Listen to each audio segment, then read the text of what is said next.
From Montana's news leader, this is the MTN Noon News.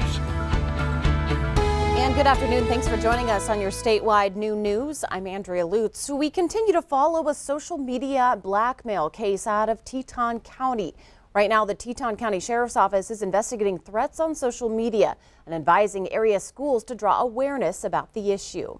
According to school officials in the county, someone is using Snapchat to get juvenile girls to send compromising images through the app. Once the pictures are sent, the suspect is then threatening to publicize them. The Teton County Sheriff's Office is communicating with school leaders and advising them to hold assemblies to educate students about the threat on social media.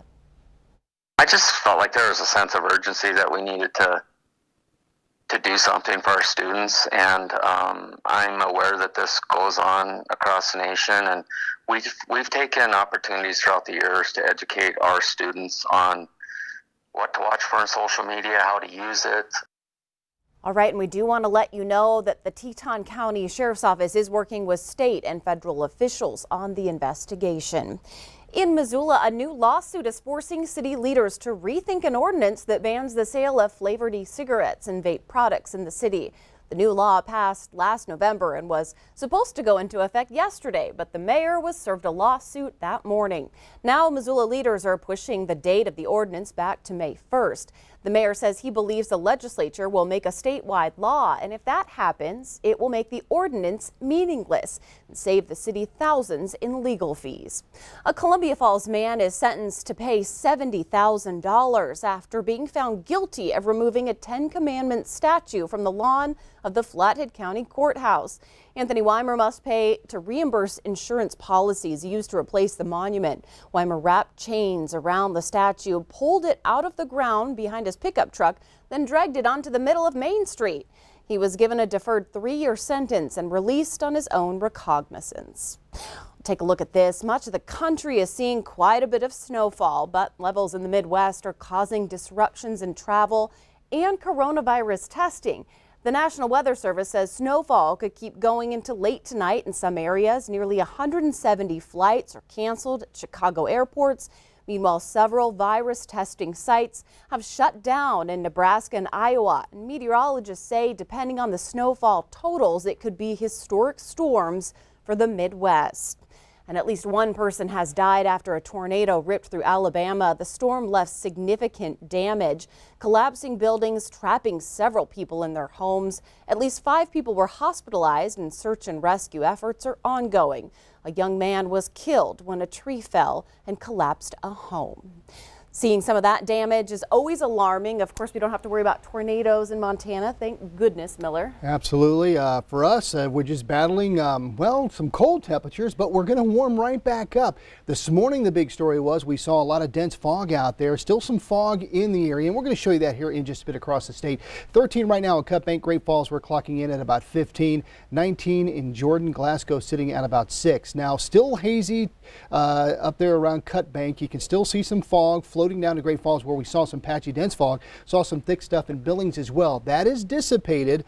Now the story is the colder temperatures. One more day, we've got that chill coming in from the north, but we are going to warm back up. It's not going to feel like winter as we get later in the week. We'll take a look coming up. Andrea.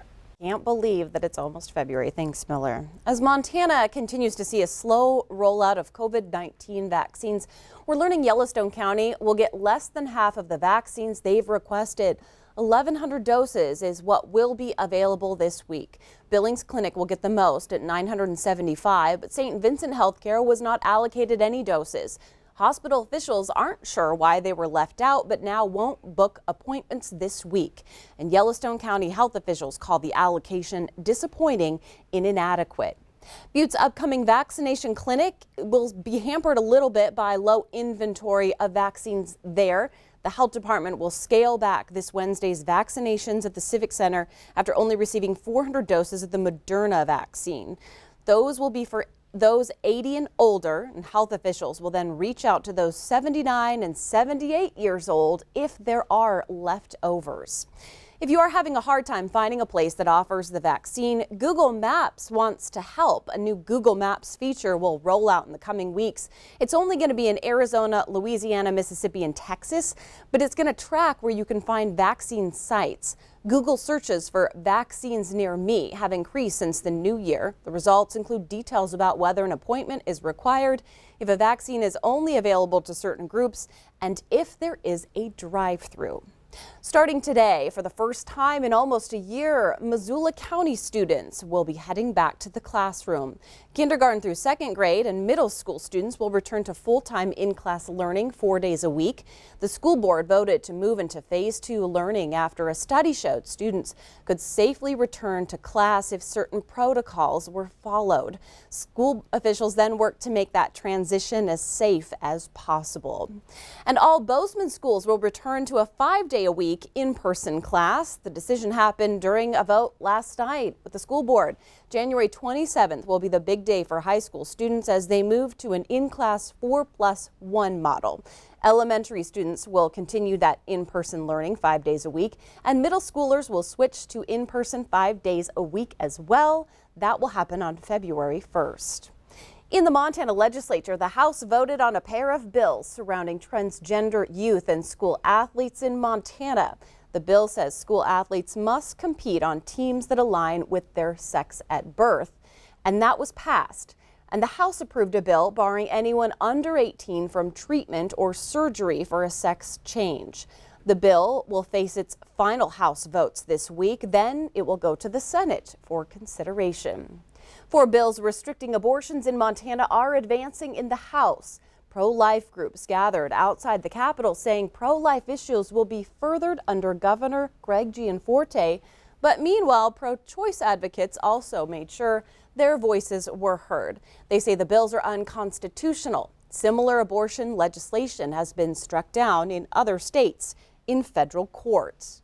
Free tax help is now available for some people in Great Falls. Tax Help Montana, a volunteer income tax assistant program, is offering free walk-in tax services for low and median income families to file their taxes. The services are Mondays, Fridays, and Saturdays until April 12th, but you'll have to bring all the necessary paperwork, and officials say plan for a good hour.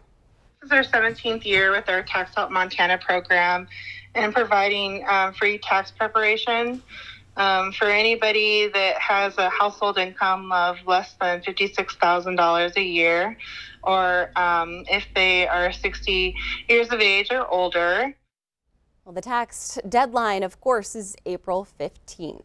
We do have more ahead on today's new news. We're going to introduce you to a special rescue pup in Chinook whose journey to health was especially rough. But first, Miller Robson's back in with a look at that Montana statewide weather forecast.